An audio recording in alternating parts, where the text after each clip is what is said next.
presidente do Senado Federal, Rodrigo Pacheco, rejeitou as questões de ordem apresentadas pelo líder da oposição, senador Rogério Marinho, e do Partido Novo, sobre a proporcionalidade partidária na composição da Comissão Parlamentar Mista de Inquérito, a chamada CPMI.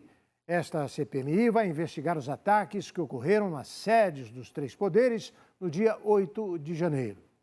Após a decisão de Pacheco, o grupo da oposição que fez esforços para que houvesse abertura da CPMI perde 2 vagas e terá o direito a apenas 9 indicações. Já aliados do governo conseguiram garantir pelo menos 12 das 32 cadeiras da CPMI, formando maioria. Desde o início da semana, a resposta do presidente do Senado estava sendo aguardada pela oposição. E era o que faltava para destravar a distribuição de vagas.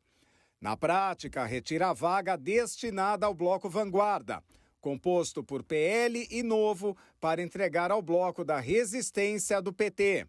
Na manhã desta sexta, o líder da oposição no Senado, Rogério Marinho, afirmou que ficou sabendo hoje da decisão e que fica evidente que houve um equívoco e que eles irão recorrer à Comissão de Constituição e Justiça. É evidente que é uma decisão que tem a legitimidade por ter sido feita pela mesa diretora da Casa, mas nós achamos que ela é equivocada. Então nós iremos recorrer dessa decisão inicialmente à CCJ. Esperamos que ela tramite com a maior rapidez possível que o caso exige. Nós não vamos deixar de indicar, os nossos representantes. Marinho ainda pontuou que houve uma clara manobra regimental por parte do Congresso por haver um receio de ter o devido equilíbrio no julgamento e nas investigações do que realmente ocorreu em 8 de janeiro. Houve uma clara manobra regimental dentro do entendimento dos partidos que fazem a base governamental, com receio de que, de alguma forma, nós tivéssemos a preponderância, ou pelo menos o equilíbrio nesse processo que todos nós desejamos de investigarmos efetivamente o que ocorreu no dia 8. Então, nós iremos, agora até o final da manhã, ingressarmos, ou princípio da tarde, ingressarmos com o nosso pedido junto à mesa diretora da Casa, para que seja despachado com a maior urgência possível para a CCJ, a respeito da nossa resignação. Na decisão divulgada hoje no Diário Eletrônico do Congresso Nacional, Rodrigo Pacheco afirmou que, para fins da composição dos blocos parlamentares, será considerada aquela na data da leitura do requerimento de instalação da comissão. O ministro Dias Toffoli liberou o Supremo Tribunal Federal para julgar uma ação sobre as redes sociais, após a Câmara adiar o projeto de lei das fake news. O ministro Dias Toffoli, do Supremo Tribunal Federal, liberou para julgamento a ação de sua relatoria sobre a regulação das redes sociais e de plataformas da internet. O julgamento, entretanto, ainda não tem data para acontecer, o que depende da presidente da Corte, Rosa Weber, pautar a ação. A medida de Toffoli ocorre dias após o adiamento da votação na Câmara do PL das fake news, que trata do mesmo tema.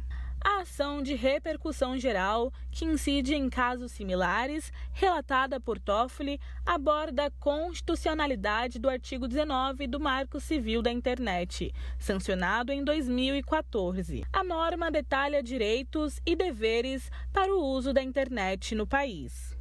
O artigo 19 do Marco isenta as plataformas de responsabilidade por danos gerados por conteúdos de terceiros. Neste caso, elas só estão sujeitas a pagar uma indenização, por exemplo, se não atenderem uma ordem judicial de remoção. O PL das fake news, aprovado em junho de 2020 no Senado, propõe mudanças nessas regras, com o chamado dever de cuidado. A bancada feminina da Câmara dos Deputados defende a indicação de uma ministra mulher ao Tribunal Superior Eleitoral contra o candidato favorito de Alexandre de Moraes. Parlamentares que integram a bancada feminina da Câmara dos Deputados fizeram um apelo à presidente do Supremo Tribunal Federal, Rosa Weber, em defesa da nomeação da ministra substituta Maria Cláudia Buchianeri Pinheiro para uma vaga efetiva no Tribunal Superior Eleitoral. Atualmente, Buchianeri é substituta do ministro Sérgio Silveira Banhos, cujo mandato será encerrado no dia 17 deste mês. Pela tradição da Corte Eleitoral, ela deveria ascender ao posto do titular. Mas uma indicação do presidente do TSE, Alexandre de Moraes, pode quebrar o rito. De acordo com o portal UOL, Moraes tem trabalhado pela indicação do advogado Floriano de Azevedo Marques, ex-diretor da Faculdade de Direito da USP, para a cadeira de Banhos. O magistrado estaria preocupado com o destino de ações importantes que serão julgadas em breve, como a que discutirá a inelegibilidade do ex-presidente Jair Bolsonaro, e gostaria de ter alguém de sua confiança no posto.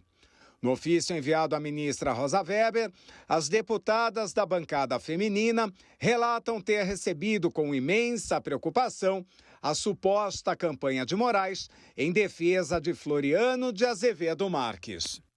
O comandante da Marinha, almirante Marcos Olsen, disse que as Forças Armadas não são um poder moderador. Ele criticou ainda a polarização militar. O comandante da Marinha, o almirante Marcos Sampaio Olsen, afirmou ser equivocado o uso feito por bolsonaristas do artigo 142 da Constituição Federal, que disciplina a atividade das forças no país, para afirmar que poderiam ser um papel moderador. Em entrevista ao jornal O Globo, Olsen afirmou que cabe ao Supremo Tribunal Federal interpretar a Constituição. A bancada do PT na Câmara dos Deputados articula uma proposta de emenda à Constituição para retirar do artigo 142 a citação à garantia da lei e da ordem. No final do ano passado, por exemplo, bolsonaristas que não aceitaram a derrota eleitoral do presidente para Luiz Inácio Lula da Silva voltaram a citar esse artigo para cobrar um golpe de Estado pelas Forças Armadas. Na mesma entrevista ao jornal O Globo, o comandante da Marinha defendeu a ida à reserva de militares que assumam cargos públicos. Ele criticou a politização das Forças Armadas durante o governo de Jair Bolsonaro. Olsen afirmou que um levantamento interno identificou militares filiados a partidos políticos, o que caracteriza contravenção disciplinar sujeita a processo administrativo. O ministro dos Transportes, Renan Filho, e o governador do Paraná, Ratinho Júnior, assinaram um acordo que delega as rodovias estaduais do Paraná ao governo federal. 4 autoestradas serão leiloadas ainda neste ano. No Palácio do Planalto, o ministro dos Transportes, Renan Filho, falou com jornalistas, depois de se reunir com o presidente da República, Luiz Inácio Lula da Silva, e com o governador do Paraná, Ratinho Júnior.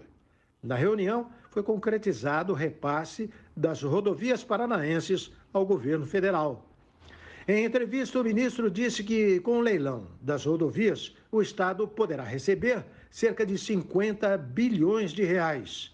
E esse leilão das rodovias do Paraná, tanto estaduais quanto federais, vai garantir um investimento nos próximos anos em torno de 18 bilhões de reais. Isso significa bastante só nesses 2 lotes. Se levarmos todos os outros lotes a leilão, serão cerca de 50 bilhões de reais de investimento somente no estado do Paraná.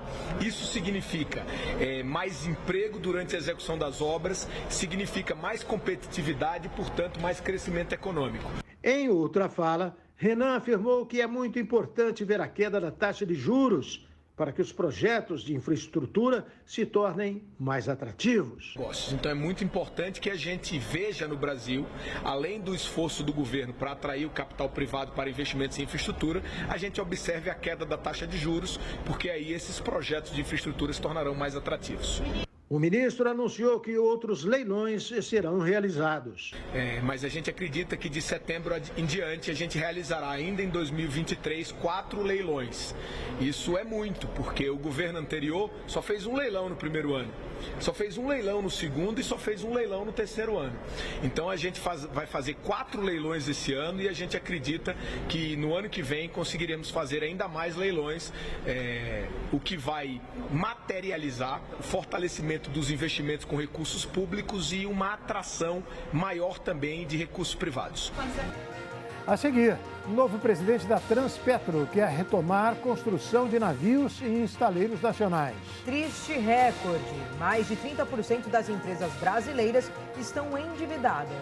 O RB Notícias volta daqui a pouquinho.